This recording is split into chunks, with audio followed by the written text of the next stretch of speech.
And we're back. Welcome back to the Retirement Decoded podcast with Scott Tucker. I'm your host, Scott Tucker. TuckerRetirement.com. You can see our phone calendar or click and pick a time on our phone calendar. We'll spend 15 minutes for free with you in the coming week with one of our financial planners. Max will get their questions answered and answers questioned always. That's my favorite part. Max will get their questions answered and answers. Their answers questioned. Yeah. Isn't that what I say? Sort of. Okay. We'll get your questions answered and your answers questioned. There we go. I'm Casey Kasem. We have a Casey Kasem story we won't retell. We have a Sunday morning radio show in Chicago on WIND, and radio producer man extraordinaire Keith Conrad is sometimes on that program with us. Mm-hmm. Keith Conrad grew up in. I guess I will tell the story a little bit. Keith Conrad grew up in Huntsville, Alabama, northern Alabama. They call it Rocket City. It's where all those rocket scientists are. So Keith's dad was a rocket scientist. Once a rocket scientist, always a rocket scientist. That's what Keith says. So Keith Conrad went to University of Alabama, Huntsville, UAH, and he studied broadcast media or something. So he got a job. Keith got a job, like some kind of like interning or low-paying job in Huntsville at the radio station. Mm-hmm.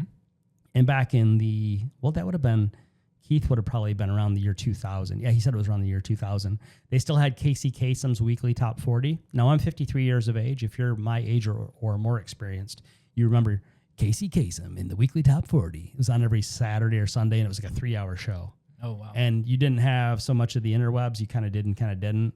And you'd listen like, oh, is this show? Oh, my favorite song last week was number 7 on the chart. So will it be number 5 this week? Where will it be? Yeah. Well, this is a horrible thing, but in northern Alabama, and I'm not saying that everybody from Alabama is like this, but the station owner down in Alabama had a station policy that Casey Kasem's weekly top 40 would not contain any black artists. Oh, wow. Have you heard this story before? No, I haven't. Keith has told this on the radio show a couple times. Yeah, I was like, he did this, and he said it was like roughly like 2000.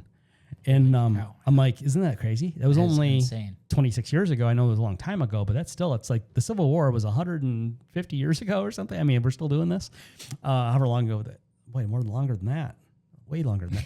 Jeez, the math is giving me an extra headache. Like almost 170 years ago, something like that. Get the calculator, you told me. So the station owner in Huntsville, Alabama would have poor Keith Conrad, the underpaid or non-paid intern or low minimum wage guy. Mm-hmm. He's like, Keith, you got to cut all the black artists out of the Casey Kasem weekly top 40. But the station ownership had already signed an agreement with Casey Kasem that they would play the whole show in its entirety and only run the spots where they're supposed to run the ads where they're supposed to run the ads.